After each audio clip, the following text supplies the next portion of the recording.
Hey, y'all remember like 5 minutes ago when liberals were busy mocking Mike Pence as a prude for saying that he won't have dinner alone with women who aren't his wife? My, how that goalpost has moved.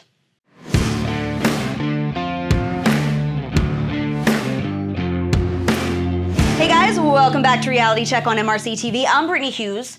Last year, Vice President Mike Pence publicly stated that he doesn't eat or take meetings alone with women who aren't his wife, or go to parties where there's alcohol if she's not there too. And liberals lost their minds. They called him a sexist prude. They mocked him for not being able to control himself around women.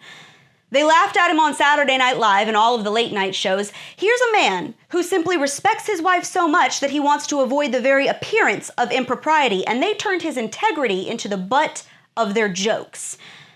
Now, this same group of left-wing hypocrites just spent the weekend tearing Brett Kavanaugh apart for drinking at high school parties 35 years ago. They've kind of temporarily set aside the whole sexual assault thing, considering they haven't been able to prove that, well, pretty much at all. So now they're on to dissecting his drinking habits from 1982 and analyzing his keg stand records and exactly when he lost his virginity. The side of the aisle that about 2 seconds ago was slamming Mike Pence for being a virtuous prude is now demanding that our SCOTUS nominees qualify for sainthood. At the same moment that Senate Democrats were busy grilling Kavanaugh over his drinking habits back in college, liberal Twitter was mocking Donald Trump for drinking Diet Coke instead of red wine during a UN meeting.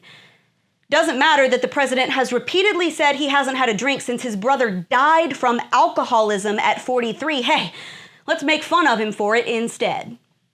Funny how that works. See, if you don't drink, or if you say that sex should be saved for marriage, you're a religious nut job. Until you're a conservative who gets nominated for the Supreme Court. Then they'll comb through your old yearbooks looking for clues that you ever did one too many tequila shots and demanding to know every sordid detail about your bedroom life. And if they can't prove beyond a reasonable doubt that you ran a gang rape ring with a bunch of your 16-year-old buddies and not a single adult ever found out, they'll just set that aside and get you for the crime of playing beer pong while being a wealthy white male. Now, these are the same people who show up to protests dressed like condoms and vaginas and think that 14-year-old girls should be allowed to get publicly funded abortions without parental consent. And they're suddenly clutching their pearls over the notion that a 17-year-old boy drank beer in high school.